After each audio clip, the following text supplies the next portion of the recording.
बिस्मिल्लाहिर्रहमानिर्रहीम। अस्सलाम वालेकुम। Acetyl choline synthesis and release. Acetyl choline जो है वो है क्या, और फिर हम लोग इसकी सिंथेसिस और रिलीज़ को हम क्यों पढ़ें।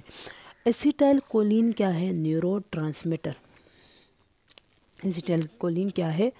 न्यूरोट्रांसमीटर। न्यूरोट्रांसमीटर है तो ये है, तो इसको न्यूरोट्रांसमीटर क्यों बोलते हैं? न्यूरो का वर्ड तो इसका न्यूरॉन से आया है, और ट्रांसमीटर इसका रोल है ट्रांसमिशन में। ट्रांसमिशन मतलब केमिकल सिग्नलिंग में इसका क्या है, रोल है। हम कहते हैं ना कि नर्वस सिस्टम जो है वो पूरी बॉडी को कंट्रोल करता है। कैसे कर नर्वस सिस्टम कैसे कंट्रोल करता है? किस चीज़ से बना है? न्यूरॉन्स से। तो न्यूरॉन्स जो है वो अगर हाथ से सिग्नल लेके जा रहे ब्रेन की तरफ, ब्रेन से वापस हाथ की तरफ आ रहा है, तो थ्रू व्हाट? न्यूरॉन्स।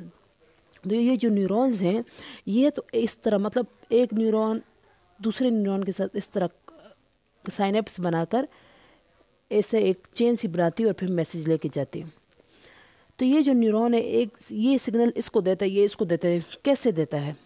या तो ये डायरेक्ट अटैच है इलेक्ट्रिकल सिग्नलिंग के ज़रिए, या तो इसमें अगर थोड़ा सा गैप है तो गैप है, फिर ये कैसे इसको सिग्नल देता है। तो यहाँ पे ये न्यूरॉन कुछ रिलीज़ करता है, वो चीज़ इस पे लगती है तो इसके पास वो मैसेज आता है, और फिर ये मैसेज जो है वो आगे ये ट्रेवल करता है। तो हमारे पास क्या होता है? केमिकल सिग्नलिंग होती है, मतलब सिग्नल जो है वो एक सेल से दूसरे सेल की तरफ कौन लेके जाता है? हमारे पास यहाँ पे क्या है? कुछ न्यूरोट्रांसमीटर्स। हमारे पास क्या है? हार्मोन्स हैं, न्यूरोट्रांसमीटर्स हैं, जो क्या करते हैं? मैसेज को आगे जो है वो एक सेल से दूसरे सेल की तरफ ले, ये सेल इस सेल के साथ कैसे कनेक्ट है, इसको कैसे मैसेज देगा, ये कुछ रिलीज़ करता है, जाके इस पे लगता है, तब इसको सिग्नल मिलता है। इसी तरह न्यूरॉन्स भी एक दूसरे को सिग्नल कैसे देते हैं? न्यूरोट्रांसमीटर के ज़रिए। तो यहाँ पे तो हमारे पास जो न्यूरोट्रांसमीटर्स हैं उसकी काफ़ी सारी टाइप्स हैं, जिनमें जो हम लोग जो पैरासिम्पैथिक नर्वस सिस्टम में जिस चीज़ को पढ़ते हैं, जो डोमिनेंट न्यूरोट्रांसमीटर है वो है एसिटाइलकोलिन, और सिम्पैथेटिक नर्वस सिस्टम में जो डोमिनेंट न्यूरोट्रांसमीटर है वो है नॉरएपिनेफ्रिन। तो ये जो एसिटाइलकोलिन है ये जो है वो अब बनता कैसे है और रिलीज़ कैसे होता है? एसिटाइलकोलिन का क्या काम है? पैरासिम्पैथिक नर्वस सिस्टम को कंट्रोल करना और मैसेज को केमिकल सिग्नलिंग जो है वो केमिकल सिग्नलिंग जो है वो एक सेल से दूसरे सेल की तरफ या फिर एक न्यूरॉन से दूसरे न्यूरॉन की तरफ सेंड करना। अब ये जो एसिटाइलकोलिन है वो इसकी सिंथेसिस जो है वो कैसे होती है? तो न्यूरॉन को पहले देखते हैं कि न्यूरॉन की अपनी जो वो है एनाटॉमी है वो कैसी है। ये न्यूरॉन का क्या है? सोमा, जिसे हम क्या बोलते हैं? बॉडीज में इसका न्यूक्लियस है, राइबोसोम है, एंडोप्लाज्मिक रेटिकुलम है, माइटोकॉन्ड्रिया वगैरह। इससे कुछ एक्सटेंशन निकलती हैं जिसे बोलते हैं डेंड्राइट्स। ये जो डेंड्राइट्स है ये क्या करती है? मैसेज लेके आते हैं सोमा की तरफ। सोमा से मैसेज आता है ऑक्सोन के थ्रू किधर? आगे। आगे ये क्या है? ये ऑक्सोन टर्मिनल से ये मैसेज जाता है आगे दूसरे न्यूरॉन की तरफ। तो ये कैसे जाता है इस मैसेज की तरफ? तो थ्रू सम न्यूरो ट्रांसमीटर्स। तो अब एसिटाइलकोलिन कहाँ पे बनता है? यहाँ पे ऑक्सोन में जो है वो एसिटाइलकोलिन बनता है। कैसे बनता है? तो हम लोग क्या करते हैं, इसके एक पार्ट को थोड़ा हम लोग वो करते हैं, एक पार्ट को लेते हैं और उसको स्टडी करते हैं। ये क्या है? मैं न्यूरॉन के एक उसको ले रही हूँ, नोब को, एक्सोन टर्मिनल को, एक्सोन को, और देन इसके एक साइनेप्टिक नोब को। तो कि ये जो एसिटाइलकोलिन है कैसे बनता है? एसिटाइलकोलिन जो है वो एसिटाइल को ए प्लस कोलिन अमाइनो एसिड है, ये दोनों मिलकर क्या बनाती हैं? एसिटाइलकोलिन। यहाँ पे कौन सा एंजाइम जो है वो काम कर रहा है? Choline acetyl transferase. ये क्या है? एंजाइम जो ये सिंथेसिस करवाता है। अब ये जो एसिटाइल को है ये कहाँ से आया है? कोलिन कहाँ से आया है? एसिटाइल को है हमारे पास क्या होता है, हमें बॉडी में हमारी वो माइटोकॉन्ड्रिया हर वक्त काम कर रहा है ना, एटीपी बन रही है। तो माइटोकॉन्ड्रिया जब एटीपी बनाता है वहाँ पे एक चीज़ रिलीज़ होती है, एसिटाइल को ए।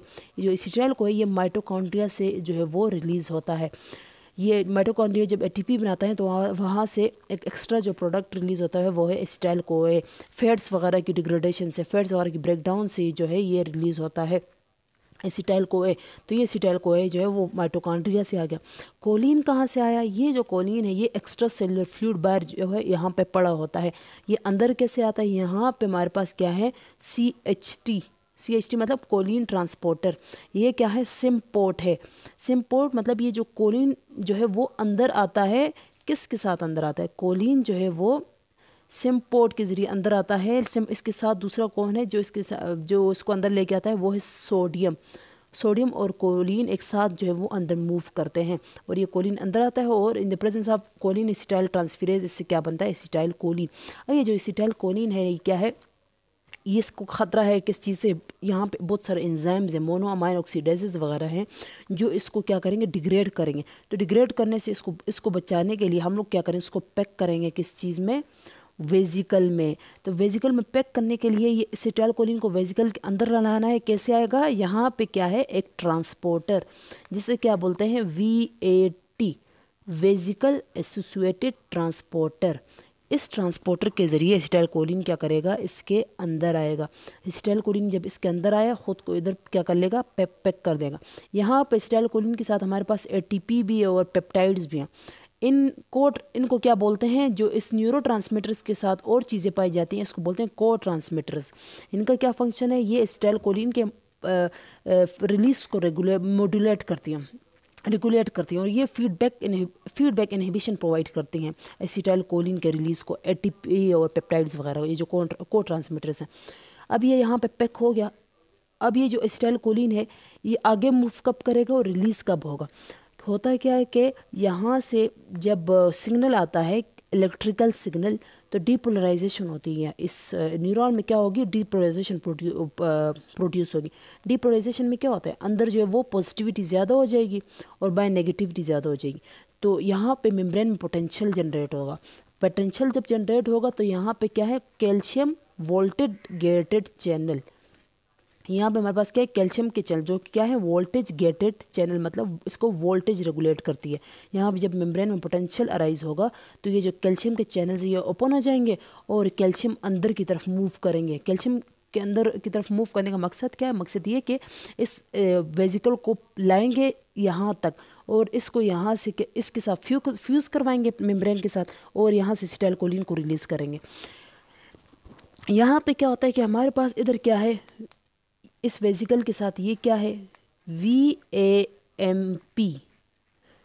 VAMPs मतलब वेजिकल एसोसिएटेड मेम्ब्रेन प्रोटीन्स। इन प्रोटीन्स का क्या काम है? हम लोग इस चीज़ को ये जो VAMPs हैं इसकी आगे क्या है? सब क्लासेस। कौन सी सब क्लासेस? जिसे हम लोग क्या बोलते हैं? स्नेर्स। यहाँ पे हमारे पास क्या है?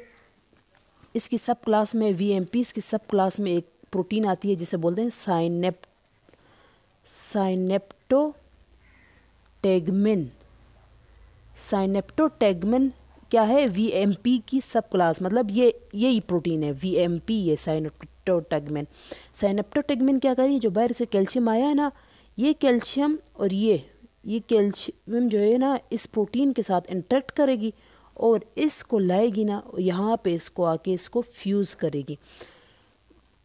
यहाँ पे भी तो कोई प्रोटीन है ना जो इस वेजिकल को यहाँ पे मेम्ब्रेन के साथ अटैच करवाएगी। यहाँ पे जो प्रोटीन है इसका नाम है स्नेप्स मतलब साइनेप्टोसोमल नर्व एसोसिएटेड प्रोटीन्स। ये क्या है? इसको इसकी भी आगे सब ग्रुप्स की प्रोटीन यहाँ पे प्रेजेंट है जिसे बोलते हैं T स्नेयर्स। और इस T स्नेयर्स में भी स्पेशली ये जो प्रोटीन्स हैं ना ये हैं सिंटैक्सिन N भी है यहाँ पे।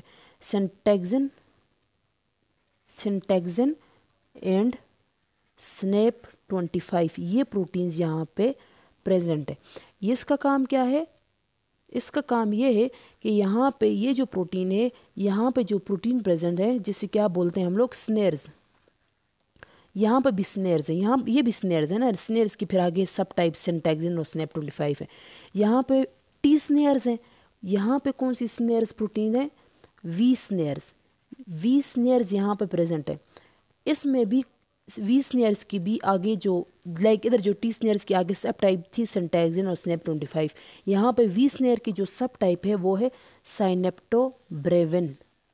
साइनेप्टोब्रेविन, ये जो साइनेप्टोब्रेविन है ये क्या करेगी, ये जो स्नेयर्स हैं, ये टी स्नेयर वी स्नेयर, ये दोनों क्या करेंगे, आपस में इंट्रैक्शन करेगी। मतलब वेजिकल जो है ना इस तरह यहाँ पे आके ऐसे ख़ुद को फ्यूज़ करेगा कि इधर से कैल्शियम और ये साइनेप्टोटैगमिन इंट्रैक्ट करेगी और इधर से ये वी स्नेयर और टी स्नेयर और वी स्नेयर आपस में इंट्रैक्शन करके वेजिकल को ला के यहाँ पर फ्यूज़ करवाएगी।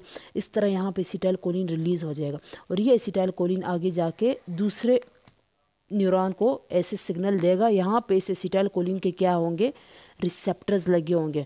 कौन से रिसेप्टर्स लगे होंगे एसिटाइलकोलिन के लिए, कौन से रिसेप्टर्स है, अगर ये गैंग्लिया है, गैंग्लिया में दो न्यूरॉन का आपस में कनेक्शन होता है ना, अगर ये गैंग्लिया तो यहाँ पे कौन सा वो होगा, रिसेप्टर्स होंगे निकोटीनिक रिसेप्टर्स NN।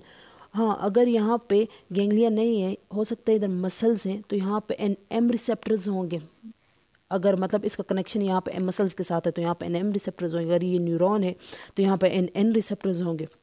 एसिटाइलकोलिन इस तरह इसको क्या करेगा, वो करे सिग्नल देगा और इस तरह ये भी क्या हो जाएगा, एक्टिवेट हो जाएगा और फिर यहाँ से मैसेज आगे जो है फॉरवर्ड हो जाएगा। और जब ये एसिटाइलकोलिन यहाँ पे रिलीज़ हो गया, अब इस एसिटाइलकोलिन को यहाँ से ख़त्म भी तो करना है, तो कौन करेगा, यहाँ पे हमारे पास क्या है, COMT कैटिकोल ओ मिथाइल ट्रांसफेरेज एंजाइम जो इसको डिग्रेड करेंगे। हमारे पास ये जो कैटिकोल ओ मिथाइल ट्रांसफेरेज है इसको यहाँ पे डिग्रेड करी, कुछ तो यहाँ पे डिग्रेड करी, कुछ ये जो एसिटाइलकोलिन है वापस जो है ना रीअपटेक होकर अंदर चला जाएगा। जब ये रीअपटेक होकर अंदर चला जाता है, ये वेजिकल्स में पैक होकर जाता है अंदर, ये दोबारा वेजिकल में पैक होकर या रिलीज़ हो जाता है, या फिर अंदर इसके साथ क्या होता है, माइटोकॉन्ड्रिया के पास मोनो अमाइन ऑक्सीडेज एंजाइम्स होते हैं, ये इसको क्या कर देती हैं, इसकी ब्रेकडाउन कर लेते हैं। तो एसिटाइलकोलिन की जो रिलीज़ और सिंथेसिस जो वो इस तरह रेगुलेट होती है।